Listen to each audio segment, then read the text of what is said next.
เพื่อนอยู่ที่นู่นเลยวันนี้วันนี้จะจ่อยหมดแล้วนะวันนั้นเลยนะ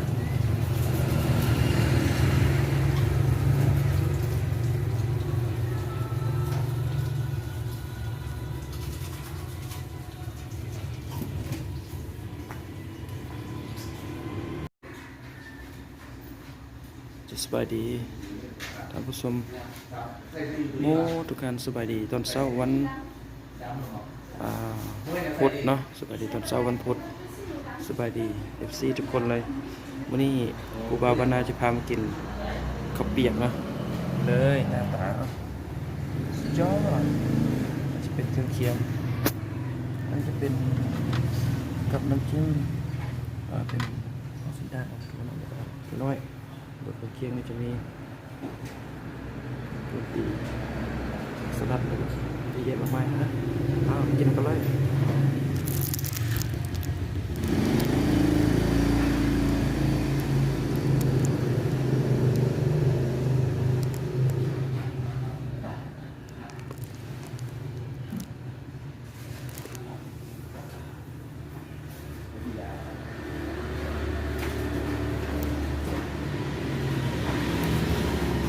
สบายดีเป็นนะครับ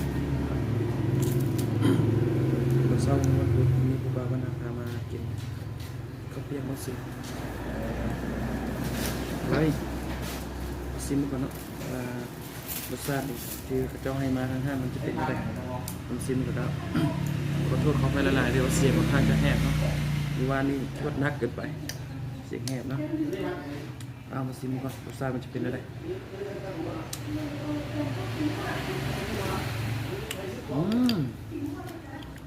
รสชาตินัวดีสุดยอดปรุงกันนิดนึงนะนี่จะเป็นเจียวใส่เข้าไปประมาณนี้นะมาเป็นลายกับใส่ลายเป็นลายกับใส่น้อยแล้วก็เอาเลยใช่พริกไทยพริกลาวน้ำตาลโดยส่วนตัวจะเป็นคนมักกินหวานอยู่แล้วนะกินหวานส้มเผ็ดใช่ไหมก็แม็กกี้นะแม็กกี้ใส่เข้าไปเกลืออะไรเป็นตัวไม่ได้ใส่เลยนะใส่แม็กกี้เลยใส่ไม่เกี่ยวนะนี่เลยชอบมากเลยจะมีเสียงรบกวนนะเพราะว่าห้างเขานี่ห้างจะอยู่ติดกับเส้นทางนะก็เลยมีรถเที่ยวไปเที่ยวมานะโอเคแต่ถ้าไม่เพิ่มจะเป็นเทียมนี่คือขี้หนูสดขี้หนูเนาะขี้หนูแล้วก็อันนี้จะเป็นไทยบางทีนะบางนาวแล้วก็ถั่วงอกเส้นน้ำเข้าไปจวดเขาให้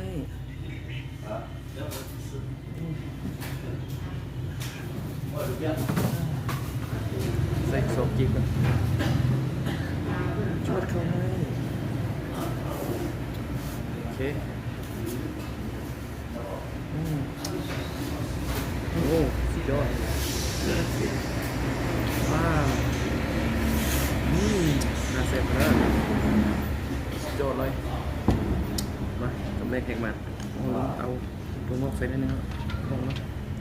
ในใส่เข้าไปแล้วก็กระลำปีใส่เข้าไป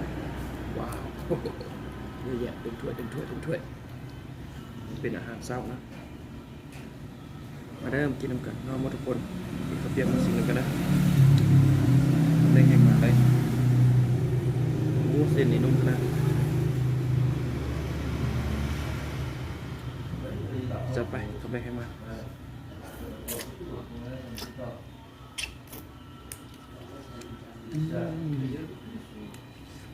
สุดยอด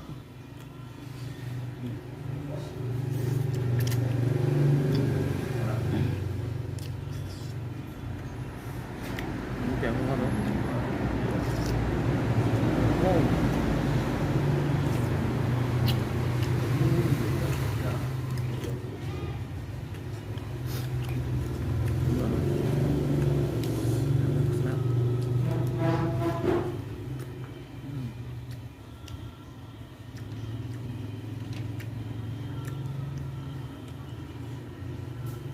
ขี้หนูแดงๆสดกับเจียวสวย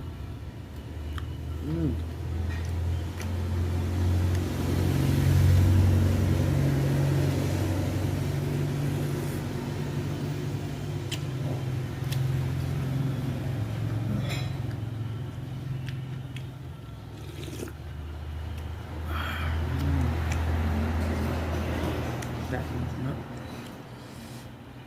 ทำโอ้ยยังไงเลยจะไป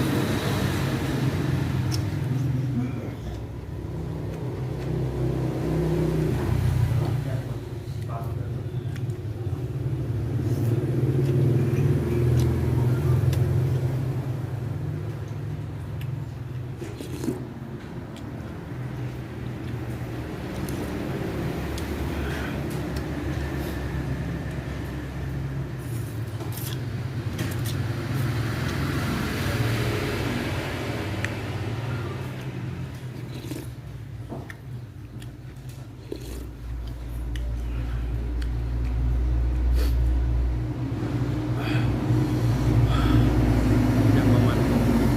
ยอดเนี่ยเป็นแน่นๆจะไป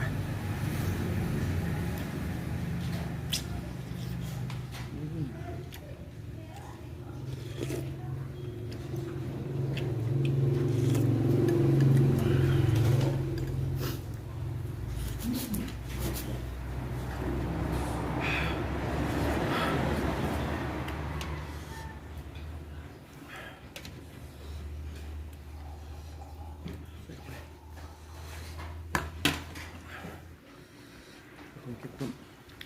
แซ่บไป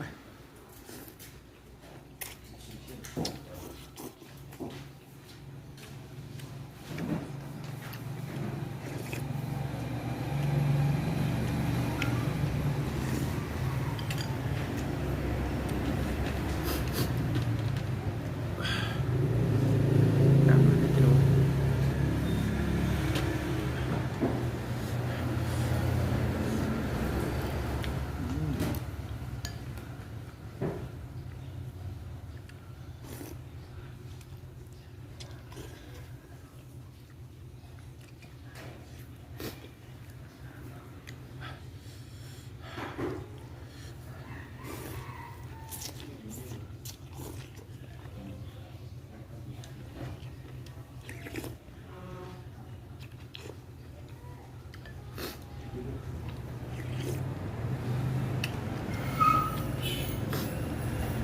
เส้นนุ่ม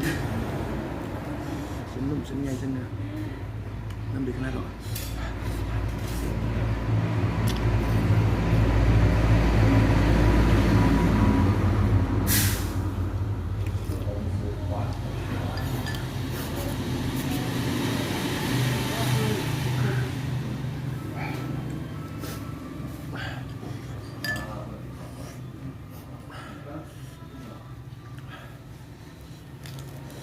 สั่งมา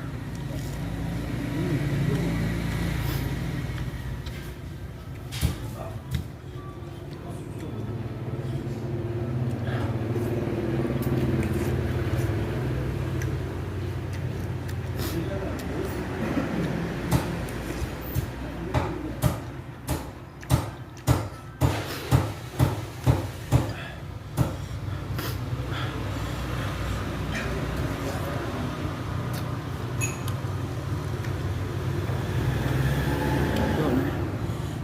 โอ้เลยไป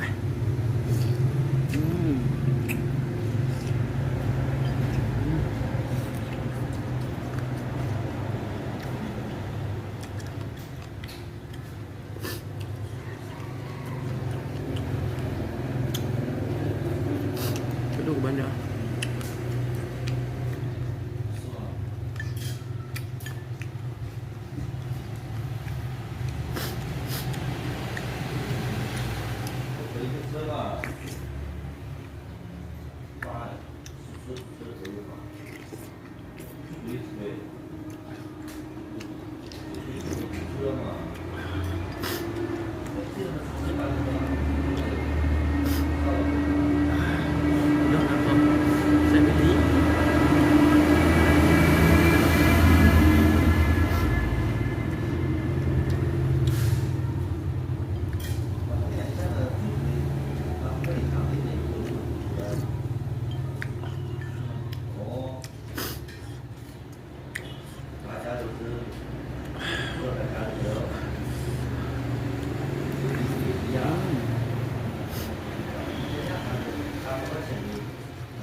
หน่อยท่านผู้ชมแซ่บไปเลยท่านใดที่จะมาวิ่งมืออยู่ทางข้างเรือของเจ็ดลาวเนาะนี่ก็อยู่ที่เมืองสิงห์ของเมืองพาเรื่องเกี่ยวกับที่กับจริงพม่าเนาะเดินมาก็จะเดินมาแวะกินข้าวเปียกเมืองสิงห์กับซอยเมืองสิงห์สุดยอดแซ่บเลยนะสำหรับคลิปนี้พอเท่านี้สิก่อนเจอกันคลิปหน้า See you love you all bye bye